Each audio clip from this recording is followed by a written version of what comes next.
مجھے ایک صاحب نے سوال پوچھا، کہنے لگے میلاد کس کو منانا چاہیے؟ میں نے کہا اس بیٹی کو منانا چاہیے میلاد جو زندہ ہوتی تھی تو دفن کر دیا جاتا تھا، پر میرے رسول نے فرمایا اب جو بیٹی پالے گا نا میں اس کا بازو پکڑ کے جنت میں ساتھ لے کے جاؤں گا۔ میں نے کہا میلاد اس ماں کو منانا چاہیے جس کا بیٹا گلے میں رسی ڈال کے ماں کو منڈی میں بیچ آتا تھا۔ میرے مصطفیٰ کریم نے فرمایا جنت 7 آسمانوں کے اوپر سدرۃ المنتہا کے پاس تھی، پر میں نے وہاں سے کھینچ کے لا کے ماں کے قدموں کے نیچے رکھ دی ہے۔ میلاد اس باپ کو منانا چاہیے جس کی اولاد ڈنڈوں سے مارتی تھی، پر رسول کریم علیہ السلام نے فرمایا سن لو سن لو سن لو، اب جس کا ابا راضی ہوگا اسی کا اللہ راضی ہوگا۔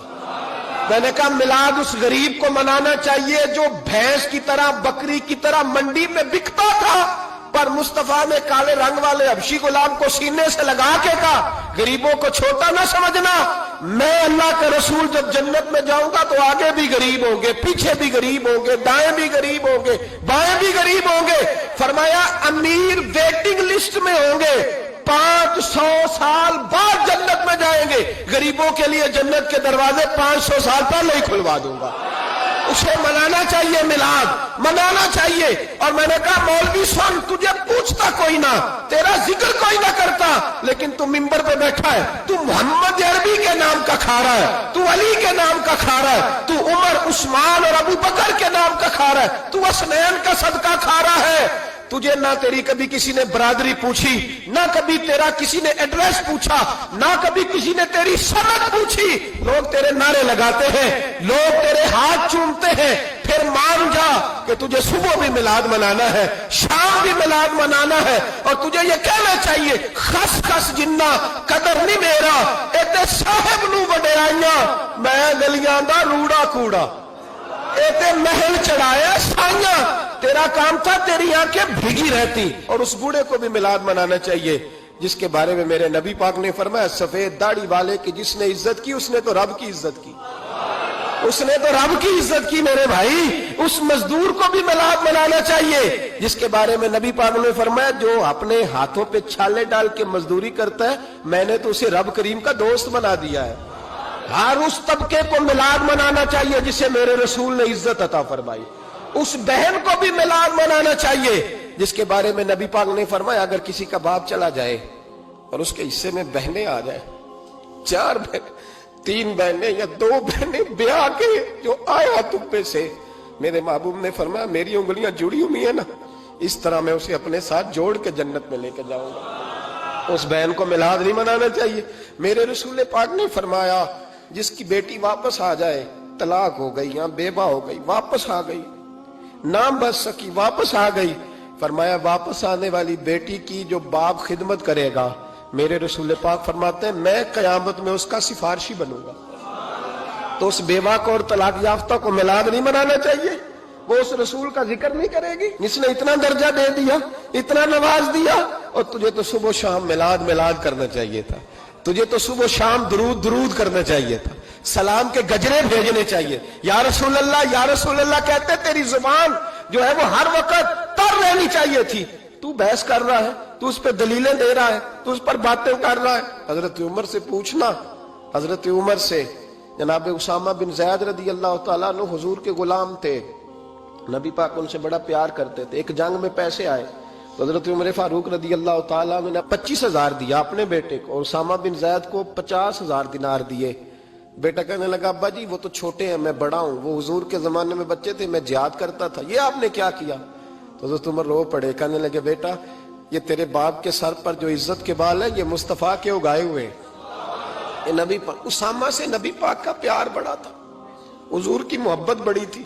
بیٹا اس کے ناک سے ریٹ نکلتی تھی تو رسول پاک اپنے ہاتھوں سے صاف کر دیتے تھے، حضور اس کو گود میں بٹھاتے تھے، میں کیسے بھول جاؤں رسول پاک کے احسانات کیسے۔ حضرت عمر جا رہے تھے تو مکے کے رستے میں ایک تنا آیا، کھجور کا خشک تنا، حضرت عمر نے اس کو بازوؤں میں لے کے رونا شروع کر دیا۔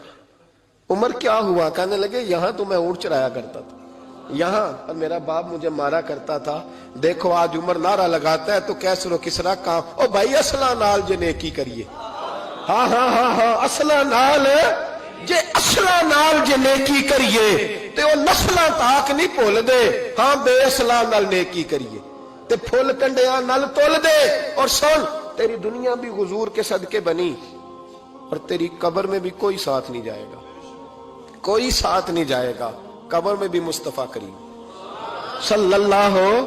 اور دیکھنا قبر کے اندر بھی کبھی کوئی گیا ہے؟ قبر میں بھی رسول پاک, قبر میں بھی رسول پاک, قبر میں بھی رسول پاک. میرے استاد فرمایا کرتے تھے بتاؤ جس قبر میں نبی پاک آئیں گے وہاں عذاب کیا ہونا ہے؟ جب حضور ہی آ گئے تو عذاب کیا ہونا ہے؟ نبی پاک تو جدھر سے گزر جائیں رب وہ جگہ جنت بنا دیتا ہے, وہاں کیا عذاب ہونا ہے؟ وہاں تو دیدار ہونا ہے. تیری قبر میں بھی نبی پاک. اور حضور نے فرمایا میزان عمل پہ عمل تلیں گے تو پھر بھی میں تمہارے پاس ہوں گا. حضور علیہ السلام نے فرمایا پل صراط سے گزرو گے تو پھر بھی میں تمہارے پاس ہوں گا. اور میرے رسول پاک علیہ الصلوۃ والسلام نے فرمایا جب تم جنت میں جانے لگو گے تو پھر بھی میں تمہارے. تو بتا تیرے رسول تو ہر وقت تیرے ساتھ ہیں, تو کب کب نبی پاک کے ساتھ ہوتا ہے؟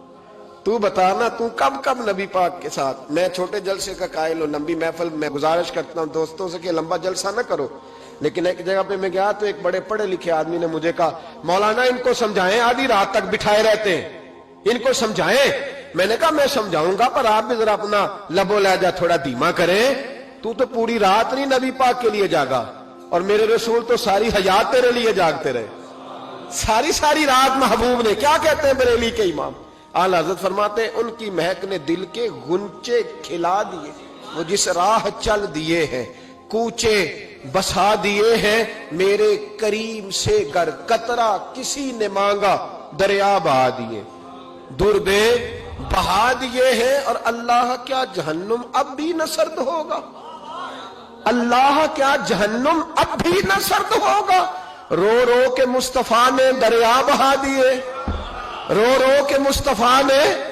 اور پھر کہنے لگے رو رو کے مصطفیٰ نے ان کے نثار کوئی کیسے ہی رنج میں ہو جب یاد آ گئے ہیں سب غم بھلا دیے, جب یاد آ گئے ہیں سب غم. اسی لیے تو ہم کہتے ہیں میلاد کھل کے مناؤ.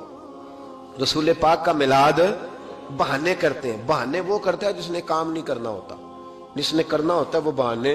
اعلیٰ حضرت نے جو پروگرام دیا وہ بڑا لمبا چوڑا ہے, کب تک کا تجھے کیا بتائے. اعلیٰ حضرت فرما گئے حشر تک ڈالیں گے ہم, حشر تک ڈالیں گے ہم پیدائش مولا کی دھوم, اور مثل فارس نجد کے قلعے گراتے جائیں گے اور خاک ہو جائیں عدو جل کر, مگر ہم تو رضا دم میں جب تک دم ہے ذکر ان کا سناتے جائیں.